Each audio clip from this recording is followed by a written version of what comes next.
Yo, yo, yo, what's up, my AP Gov squad? It's Mr. H here. I'm back with you on a Monday, week 2 of the first semester. 17 weeks left to go. Stay dangerous. You hear me? Stay dangerous. Don't stop. Let's get it. All right, so we're here with topic 1.4 of Unit 1 of the AP Gov curriculum. And today on our podcast on Locked On Gov, make sure you like, subscribe, and share. We got to get our subscription numbers higher so I can YouTube live this week with you guys on Wednesday night for review for our upcoming quiz. All right, so in our just so those of you who might have missed today or didn't hear it, I am going to change our quiz some this week. Instead of 3 topics, we're just covering 1.4 and 1.5 on this week's quiz. So just 2 topics. It'll be 20 questions, all multiple choice, and we'll work on our FRQ workshop on Friday to get our writing down and on point. All right, so y'all lock in and let's get it. Topic 1.4, Challenges of the Articles of Confederation.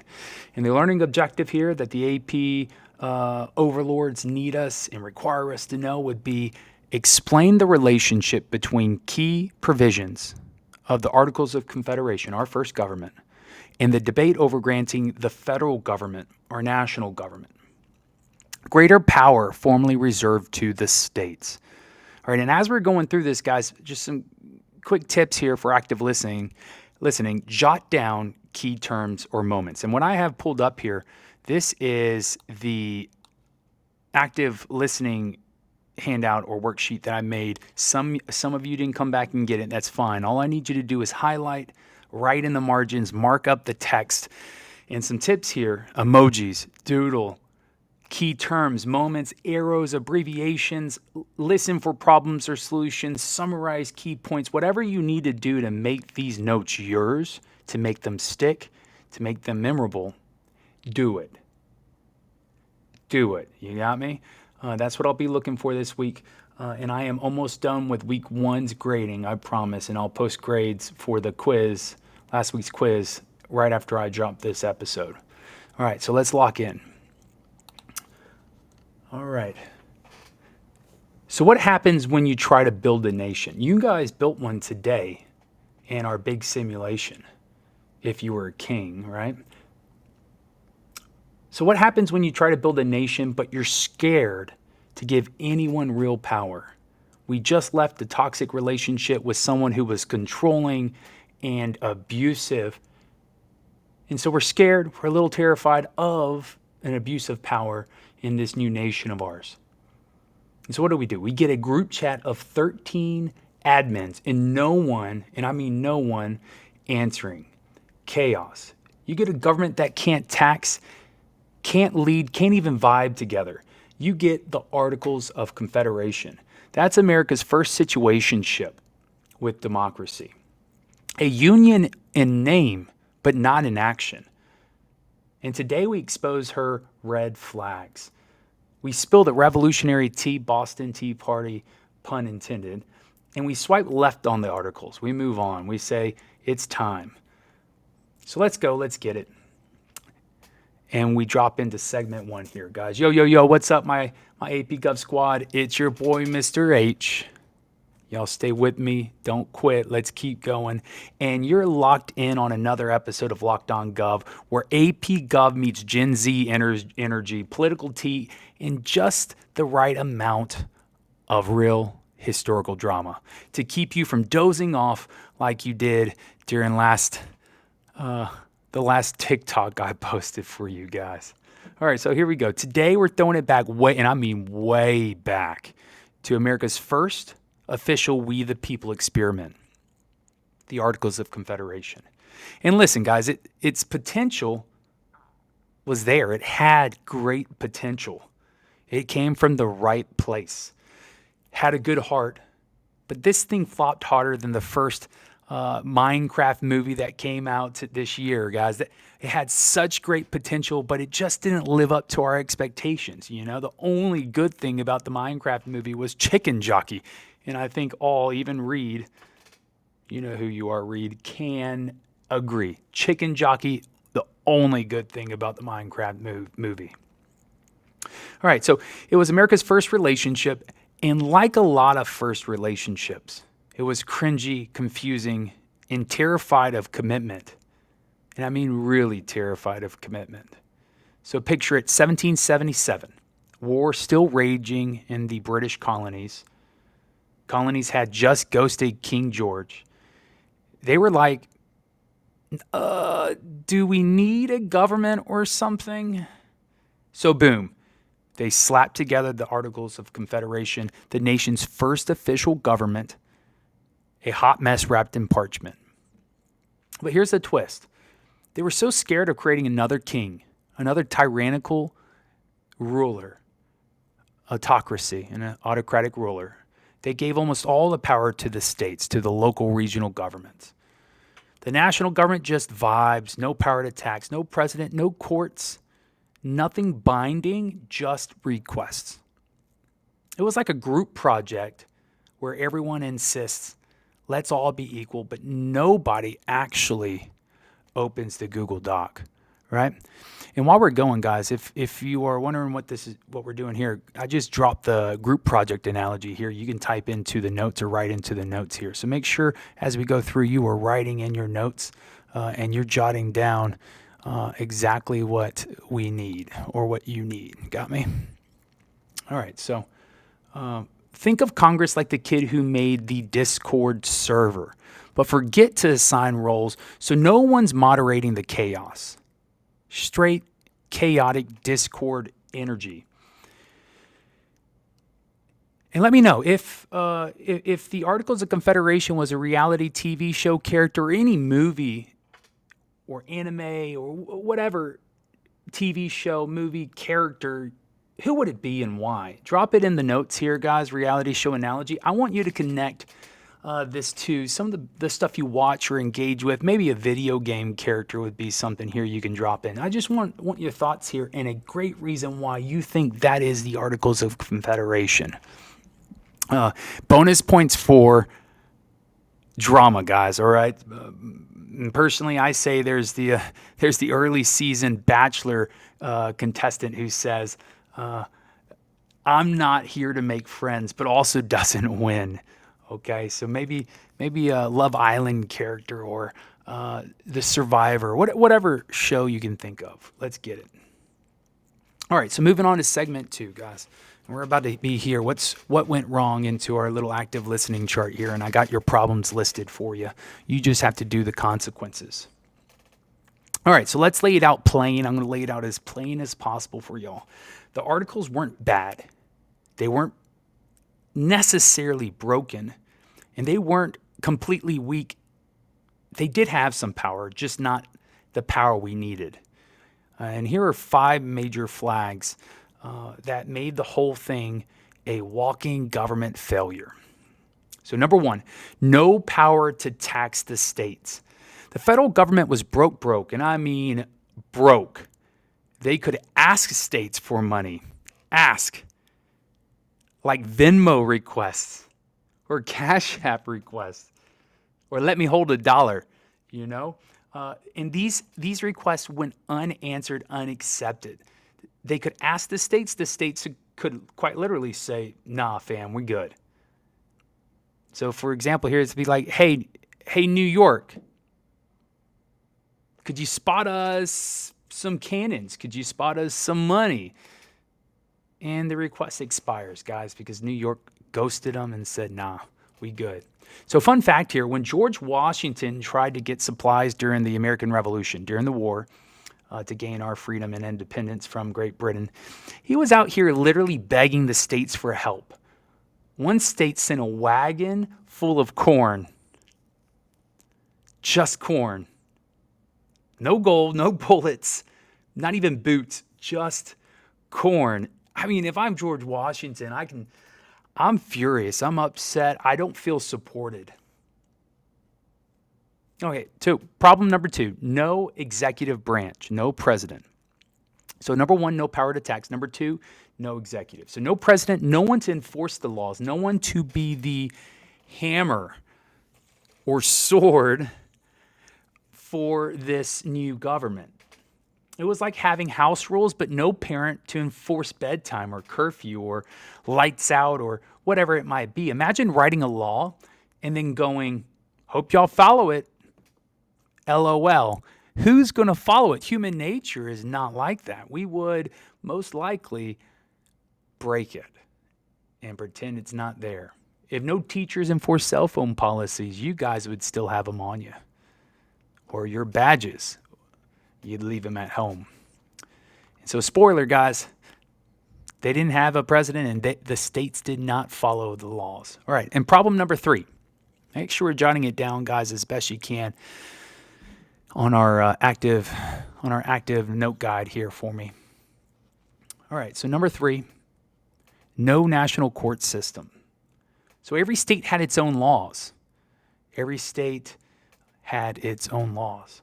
You could be guilty in one state and an absolute hero in another. One law you broke in one state could absolutely be legal in the next. Just chaos, guys. Legal chaos. It doesn't work out. 13 states, all different laws. Travel could be quite difficult from state to state. So it was giving Law and Order, guys, Colonial Unit Edition. If you watch Law and Order, you understand what I mean there. But each episode was set in a different universe.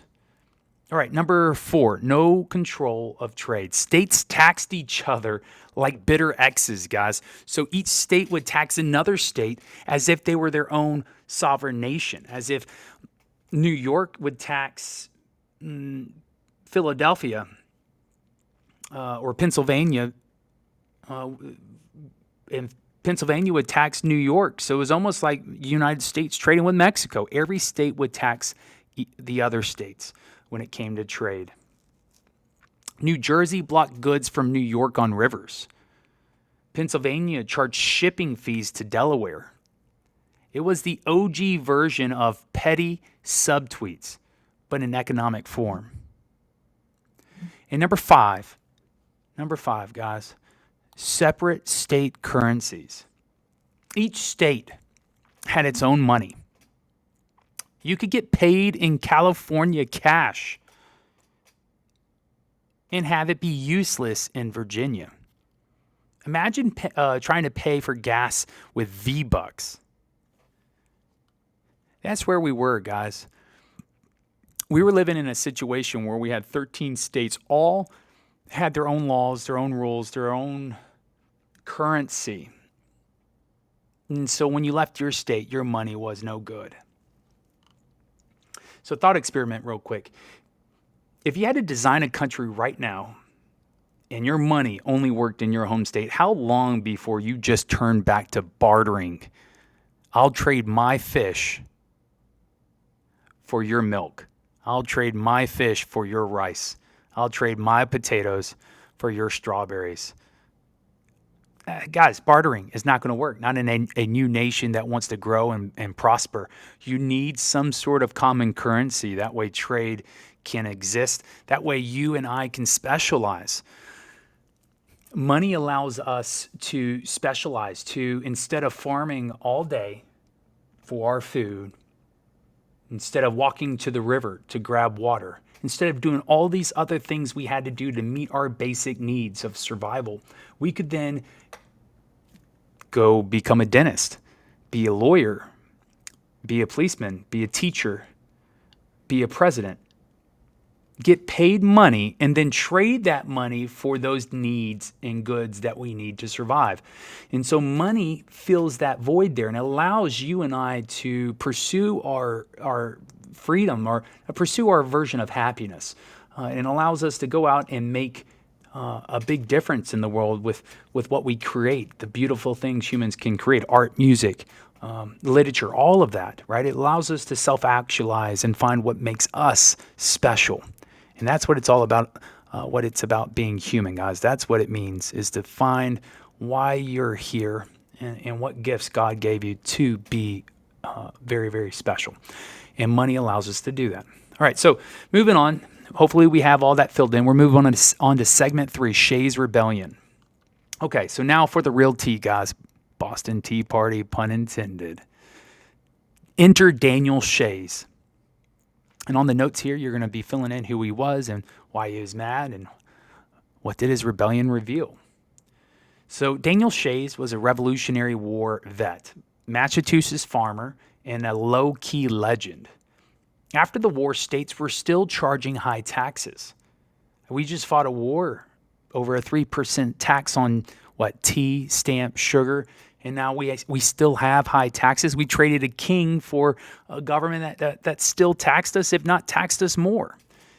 And even the same soldiers who fought for independence were being taxed. Daniel Shays, and his farmer friends, they're drowning in debt, guys. They haven't been paid their full salaries from the Revolutionary War they fought in. They're about to lose their farms, their homes, everything. If you're in their position, of course you're furious. He's about to lose everything, guys. His home, his farm, all of it. And so what do, guys? They rebel against this new nation in Massachusetts. They took up arms.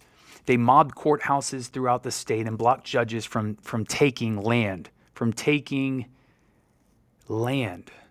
their farms. Shays was basically like, no taxation without chill. Like, come on, man. You owe us money still, and you're taxing us and about to take our property. That ain't cool, bro. And you know what the national government did? Absolutely nothing.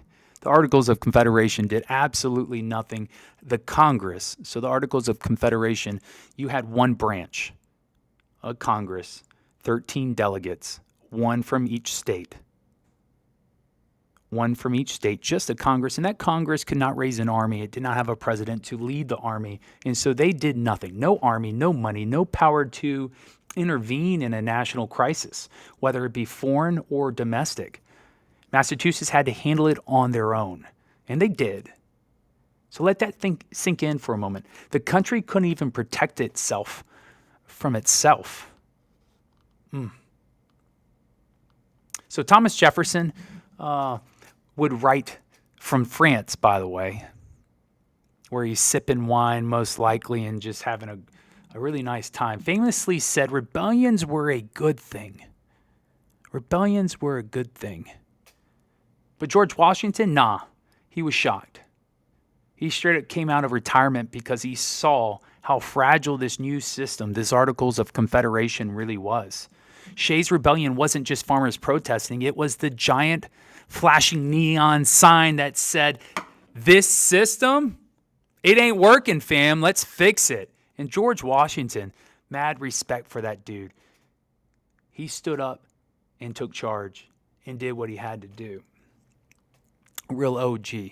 Wish we had more leaders like him today. All right, so let's move on. Segment 4, Founders React. And yeah, my podcast is a little different from yours, guys. It's all the same content. I like to perform a little different every now and again. Not always, but sometimes to keep it fresh. So make sure you fill in, who was Daniel Shays? Why was he mad? What did his rebellion reveal about America's first government? Weak sauce, right? And what was the founders' reaction? All right, so let's move in. Segment 4, Founders Group Chat, 1786. Let's get it. James Madison would have been in this group chat on his phone, typing away, right? James Madison here. Y'all see this?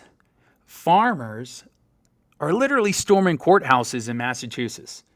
Alexander Hamilton's replying, typing back, right? Wait, they what? You said what? Pitchforks? See, I told you guys this government had no riz.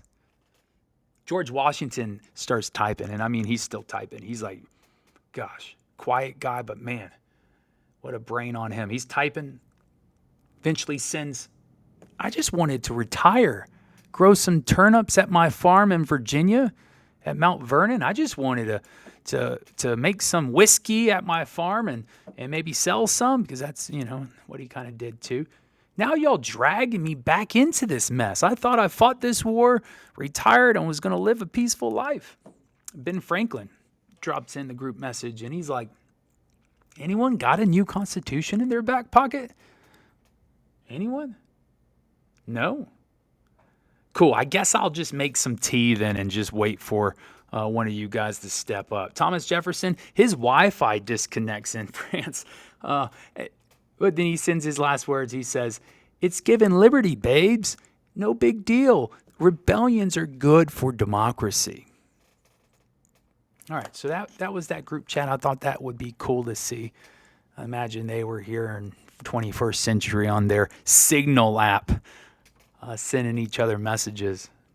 Shout out to Trump's administration for their Signal gate, right? If you know, you know. All right, segment 5, the government glow up. And so we're moving on. And I got the article's weaknesses here, and I'm not typing anything in here. I'll drop the answer key Friday so you can double check yours. I just want you guys to see like the flow of the podcast with the notes. All right. The government glow up. The founders knew the articles had no more than a Band-Aid. Needed more than a Band-Aid. The founders knew the articles needed more than a Band-Aid. So in 1787, they pulled up to Philly for a total rebrand of their social contract. Like the awkward high school kids showing up to senior year with a haircut, new haircut, guys, new fits, and total boss confidence, man. Sigma confidence. And the Constitution was that glow up. So initially founders show up, and we're like, can we just revise it, rewrite it? Can we just amend this first government? Because they're still cautious and terrified of big government, of a big centralized government. And when they get there, they realize, guys, that these Articles of Confederation, it means well. It has some power, a Congress, but it needed more. Step in Montesquieu here with the 3 branches of government. We need a president to lead us in times of crisis. We need a legislative branch that actually can get stuff done instead of needing 9 out of 13 states to pass a law, instead of having 13 out of 13 states in order to amend the document. Guys, they wanted to make it actually work. And so that's what they did. And so what changed? Power to tax? The constitutional fix? Now Congress had the bag. They have the power of the purse. Power of the purse. They have the power to handle the budget for the United States. All money bills that require funding originate in Congress, in the House of Representatives. Next up, national court system. That was a weakness. Constitutional fix, one court system to rule them all. All right, Supreme Court, highest court in the land, 9 judges serving lifetime terms upon good behavior who could judicial review and check to see if each law produced or made, each policy made or executive order by the president, whatever it might be, to see if this is constitutional, to see if these policies or laws are breaching our natural rights, our civil liberties or civil rights, or civil liberties being or freedoms of, like speech or religion, or civil rights being freedoms from discrimination or discrimination of race, religion, or gender. All right, next weakness, the third one, no executive branch. And so the fix here, say hey to George Washington, guys, because he stepped up as the first president of these United States and would serve 2 terms. Now, initially, it did not have term limits. The presidency did not. It became tradition because of old George Washington stepping down after 2 terms, 4-year terms, total of 8. And he did leave with a farewell address for us saying, be cautious of factions, sounding very much like James Madison here, Federalist 10. Be cautious of factions. Factions can be divisive and polarizing to our nation. And he cautioned us from starting political parties. Man, what a guy. What a guy. My favorite president. And then control of trade. So no control of trade. That was a weakness. Solution, no more state-on-state petty wars. No more state-on-state petty wars. Trade between states would be easy or easier. And trade between states would not be handled by the states, but interstate trade would be handled by this new federal system, this new national government, and Congress would be given that power to handle interstate trade through the Commerce Clause.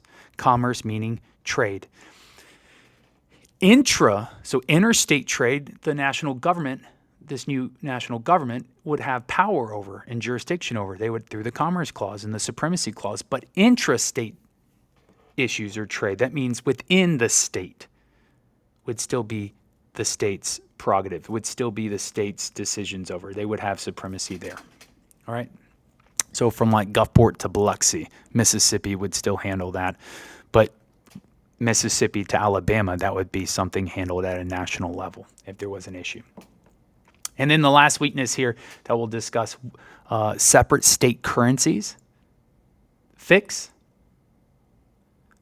One currency. The greenback. Dollars. Not Delaware coins or Mississippi tokens. The greenback, the dollar, American currency as we know it. That becomes the standard currency for this new nation.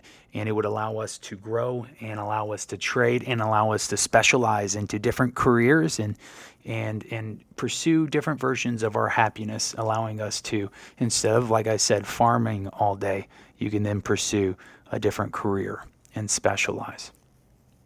These articles were like good analogy here, the iPhone 3G. I don't even know that or remember. Y'all might not have been alive for that one. Chunky, clunky, but cute though, right? And the Constitution, man, that's the new iPhone 15 Pro Max or iPhone 16, whichever one we're at now in this day and age. Sleek, face identification, fast. Man, it's fast. Actually functional and can get the job done.